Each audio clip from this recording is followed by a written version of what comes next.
Imagine living with a disease like hemophilia. You discover there's a new treatment that cures it, but celebration ends in dismay. Due to high cost, big pharma companies decided to stop offering them. There is a cure, but not for you.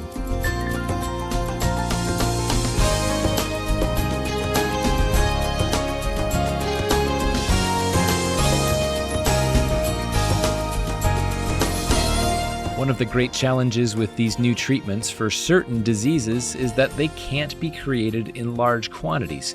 Each therapy is more individualized. It needs special equipment to process. It's easier for biopharma companies to treat diseases that more people have, like cancer or diabetes. Pfizer announced that they were no longer producing a treatment for hemophilia because the demand was limited. And sadly, those who were being helped will now have to seek other treatments. But there is one terminal disease no one can heal except for our God, who provided the cure. The cost was the cross of Christ, and by his wounds we are healed. Welcome to Haven Today on this Wednesday. I'm David Wolin, sharing the great story that's all about Jesus.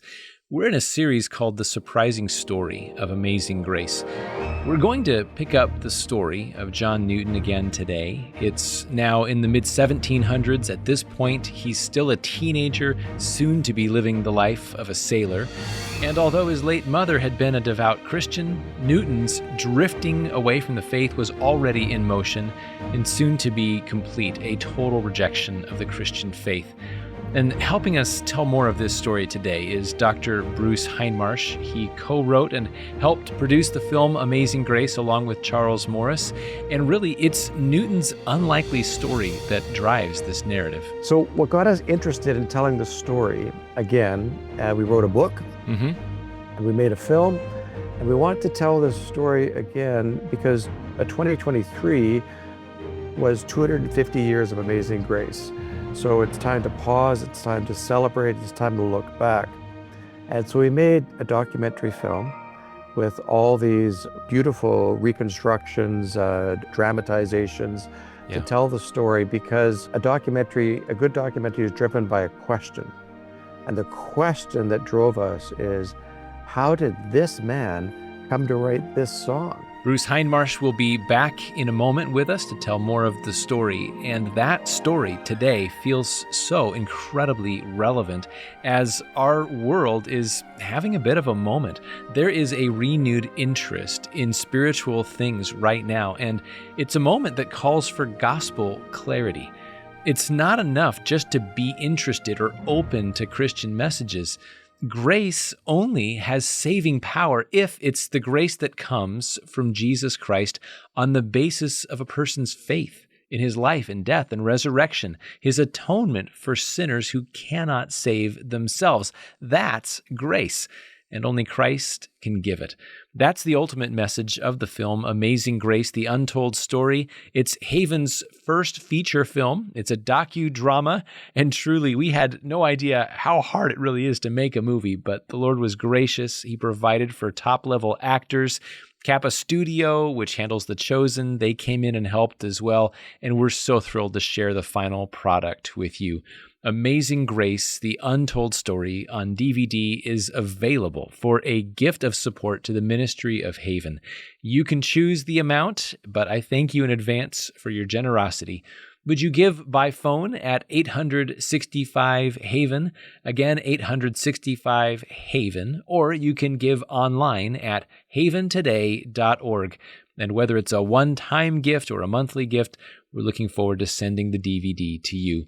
haventoday.org. This is Haven Today. I'm David Wolin. Yesterday, Dr. Bruce Hindmarsh joined me and was telling the story of Newton's early life, how he'd lost his mother, had a harsh upbringing, how he fell in love as a teenager, but then was sent off to sea where his faith was essentially shipwrecked. And we'll pick up that conversation where we left off. And so here we have this young man who is going to become the great pastor, the great hymn writer, John Newton, and his life has gone from tragedy to backsliding to increasing depravity and disobedience, and it's like he just can't seem to reform himself. He just keeps getting worse and worse and worse. And his Yeah. situation keeps getting worse and worse and worse. I think a lot of parents can probably resonate with, seeing someone that you love make bad choice after bad choice, and it just keeps getting worse. Is it possible that God's grace could actually touch someone's life? And at this point, I don't know that John Newton's father was thinking in those categories, but certainly we reading his story can sort of impute our own lives and our hearts and our hurts and our relationships and kind of see modern day versions of that kind of thing, can't we? No, I'm glad you said that.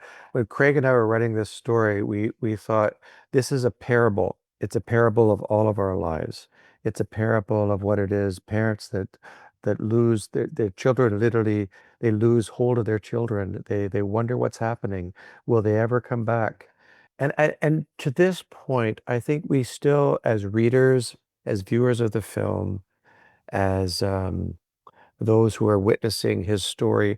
At this point, I think we still kind of sympathize with him. Mm-hmm. We're aware some awful things have happened to him. Of Yeah. course, he's an impetuous adolescent. He makes bad choices, but an awful lot of terrible things have happened to him. Yeah, he's more victim than anything Yeah. else. Yeah. Yeah. And so I think we can identify with that. Again, it's a parable of our lives. We don't get very far through life before we get knocked sideways. Bad things happen. And for this, we need the grace of God. We need his mercy. We hope that there's a God who will pursue us with his grace and his kindness and find us and heal us and save us. I think the next part of the story becomes even darker and it's harder. Yes. It's harder to identify with because they're at Madeira. They're on the way around the western coast of Africa, heading towards West Africa. And he wakes up suddenly. He finds out that there's another trading ship, a slave ship actually nearby, and that there's a possibility of trading and getting out of the Navy and being traded for one of the sailors that they want to get rid of on this slave ship. Yeah. And so he's eager to do this. And it's not because he wants to be in the slave trade. He just wants out of the Navy. This is his ticket out of the Navy.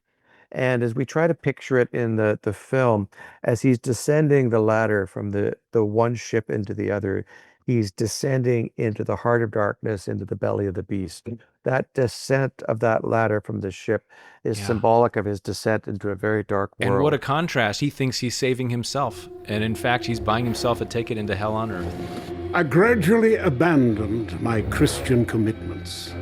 I became an infidel, a free thinker, and a libertine. My struggles between sin and conscience were often repeated. Every relapse sunk me into still greater depths of wickedness.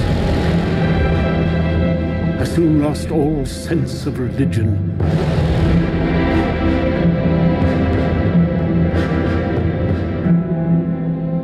We just had to run a little clip from the film there. Such a recognizable voice. John Rhys Davies playing the older Newton, looking back on his life with so much regret. But that regret went far beyond what we just heard, because soon Newton would also be entering the slave system itself, one of the most wicked institutions ever created, and especially at this point in the 1700s. And this is the point at which we should remind people that the slave system is operating in the background for most Europeans. Yes. And in the 18th century, there's a whole system where goods are come from Europe, they come from Britain, and are sold and traded down the West African coast for slaves that originate sometimes deep inside Africa in terms of an internal slave system and trading system. They're traded to the coast. They're traded onto these ships. They're collected on these ships. And it's terrible overcrowding. It's terrible conditions on board these ships. And they're gathered like commodities. They're given numbers rather than names. Many of them die while they're being traded in these subtropical waters where disease can often be rife on these ships. And then they make the middle passage from West Africa across the Atlantic, following the trade winds and the currents, to the West Indies and to the Americas, where these slaves will enter into the plantation system.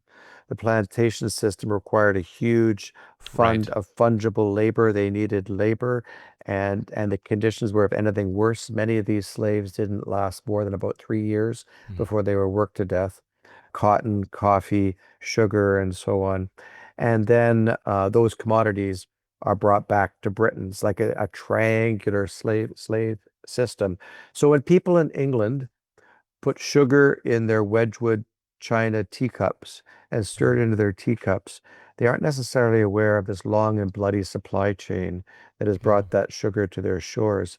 And it's like today, we might worry today, what is it today that I don't see, that what systems am I involved in, even unwittingly as a consumer, in terms of systems that are built on the back of a kind of oppression.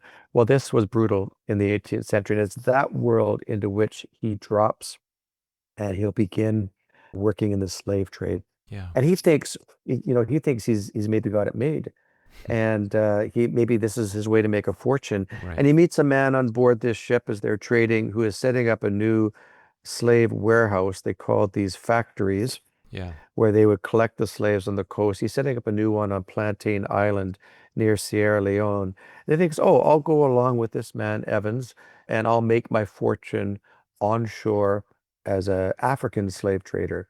Instead, he gets a tropical fever. It's probably malaria. He becomes quite sick. Evans is in business with his mistress, Pi, an African princess, and she ends up abusing Newton. He said he became the servant of slaves. Yeah. He Yeah. ends up for a while himself in chains. He ends up laboring, destitute. And it's only that the slaves themselves have pity on him and feed him that he survives. This is kind of the low point of his own journey, Yeah. where he should have died alone, Yeah. forgotten, far from home, and desperate. Yeah. And this is really the kind of low point of his story. And his father, despite the distance between father and son, his father was looking out for him, and and ships that were going down to the west coast of Africa. He said, "Look out for my son. Right. See if you can find my son." And so eventually, there's a ship called the Greyhound that comes by. It's not a slave ship, and word comes that somebody's looking for Newton. And so after maybe 18 months, 2 years in Africa, he comes on board this ship and he has passage back to Yeah. England. And so they're making the journey. It's the same journey as those slave ships would make, even though this wasn't a slave ship. And they probably should have stopped somewhere in subtropical, tropical Africa and have refitted the ropes and the sheets, the sails and so on, and they didn't. They were going to make one big go of it, one big arcing journey back without stopping around the trade winds and so on, past the coast of Yeah. Brazil, up the coast of North America to Newfoundland, and then make a real run for it back toward Ireland. And in the winter of 1748, on March 21st, in the middle of the North Atlantic, between Newfoundland and Ireland, there's a severe North Atlantic storm. And Newton, what's going on inside him? Yeah. He's been rescued. He's on his way back. He's a bit bored on the ship. He alludes to various ways to sort of misbehavior and sinful attitudes and sexual misconduct and other things that he's been involved in. But he picks up a Bible, something to read. Yep. He picks up Thomas à Kempis's Imitation of Christ, and he wonders what are the consequences if this is true. But then he closes the book and he thinks, no, I've made my decision. I've made my bed. I've got to sleep in it. I've got to live with this. Mm-hmm. Well, then comes this storm. He's woken in the middle of the night. The ship is filling fast with water. The waves are mountains high. And a man goes up from the hold of the ship before him up the ladder and is swept overboard. And it's absolutely brutal. The front starboard side of the ship is damaged. They have to keep the bow up out of the water, which puts them off course. It's not clear at all they're going to survive the night. The ship is taking on water fast, and it's only the fact that their cargo was lighter than water, that it was wood and Yes. wax and other kinds of products that weren't too heavy, that allowed them to survive the storm, to bail, to pump, to patch. But during the long night, he's tied to the ship. By a rope. Yes. Yeah. He's tied by a rope. He's piloting the ship, And he says, if this will not do, then the Lord have mercy. Hmm. And it's like he's praying. Yeah. And he realizes all the agonies of a repressed conscience flood back. And it goes, how can there possibly be mercy for me? Yeah. And he's looking in the face of death. And he's wondering, how on earth could there be mercy for me? Oh God, if this will not do, have mercy. Hmm. And the captain is despairing. A lot of the people on board are despairing. And he makes it somehow through. They make it through. But then, if that's the crisis, the acute point of a crisis, March 21st, 1748, there's still several weeks when it's not clear that they'll survive Right. because they're limping along with a ship out of repair, barely any propulsion. They're depending on fair winds, and they don't have much water. They don't have much food left. It's all been damaged, Yeah. and it's not clear that they will survive. So he has time to think. And he will always look back on March 21st as the beginning. He said, not so much of me turning to God, but God turning to me, Yeah. God getting my attention. Yeah. And it's not so much that, okay, one and done, I've had a big conversion, it's all Yeah. good now. But he says that was the moment when he was no longer an infidel, which is Yeah. the 18th century word for saying, there is a God. Yeah. There is a God who answers prayer. Yeah. What am I to do with that? Yeah. And he's not an atheist. He's not an agnostic. He's going, there is a God. What does this now require of me? Yeah. And he becomes, as they would say in this period, a serious Christian. He wants to be serious about it. And when they at length reach Ireland, he goes to church and he makes vows. Yeah. I will be a Christian. Yeah. I will be a serious Christian. This is much more serious now, and I need to live the Christian faith. And for me, this is a fascinating kind of juncture in the story and in his journey, because especially I think as believers, and things like the prodigal son, the story of the parable, prodigal son, things like that come to mind, and we think it's kind of a clean pathway to redemption. Yeah. Like, oh, okay, great. He being on Plantain Island, that's like, living with the pigs and eating the scraps, but then he's rescued and now he's coming home to his father. All will be well. Yes, that's the story we want. Well, it feels, but Yeah. and in a sense, from the really high altitude view, that's precisely what God is doing. Yeah. But in the yeah. weeds, it's so much more messy and Yes, confusing, yes. and that rings true to the reality that all of us live in, I think, with the ones that we love. And maybe even self-identify in our own journey, that we just take little steps, often little steps closer to Jesus, and it just takes time. A lot of the time it takes time. Yes, exactly.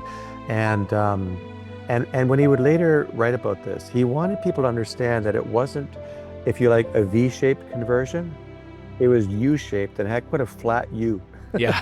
Like there was a sense in which he just knew it was, like he said, it wasn't like the bright noonday brightness of who God is, and it was more like he said, the faint dawning of the day, a faint twilight. The light slowly came into his life. The light slowly came into his life.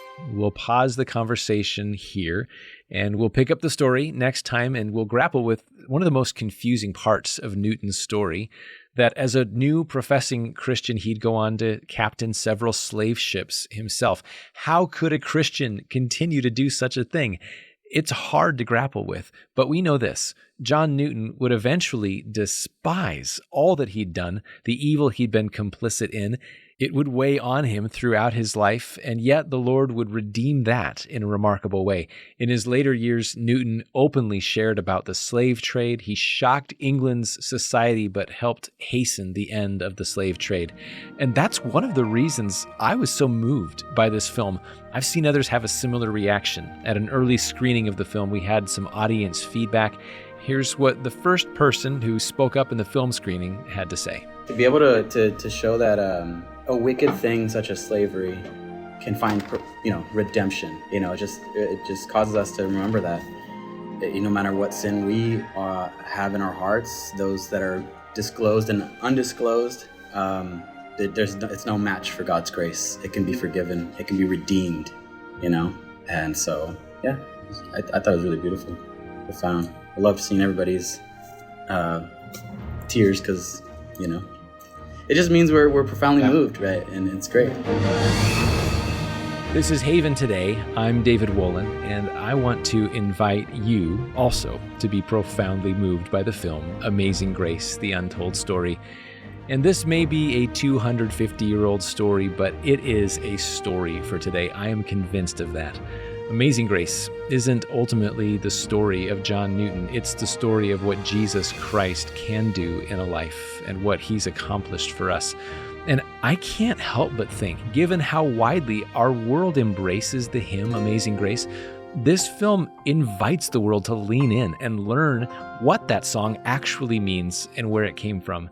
It's a way to share, through the story, what the grace of Jesus Christ can do in a person's life. And if he can do it in the life of a man like John Newton, surely he can do it in anyone's life. That's the point of the film, and whether you watch it or gift it or host an event to view it, that's the experience that you'll have by the time you reach the end as well. And you should know, there's an evangelistic aspect to the film as well that comes out at the end, so I'd encourage you to get your copy. Right now, the only place to get Amazing Grace, The Untold Story on DVD is through Haven Today, and it's our way of saying thank you for your gift of ministry support. We're only on the air because of friends and listeners like you who give. 865-HAVEN is the number to call to make your gift. It can be a one-time or a monthly gift. Either way, we're happy to send this DVD to you. The number again, 865-HAVEN, or even easier, go online to haventoday.org. The website, one more time, haventoday.org. I'm David Wolin. Won't you come back again next time? We'll be keeping it all about Jesus. It's the great story here on Haven Today.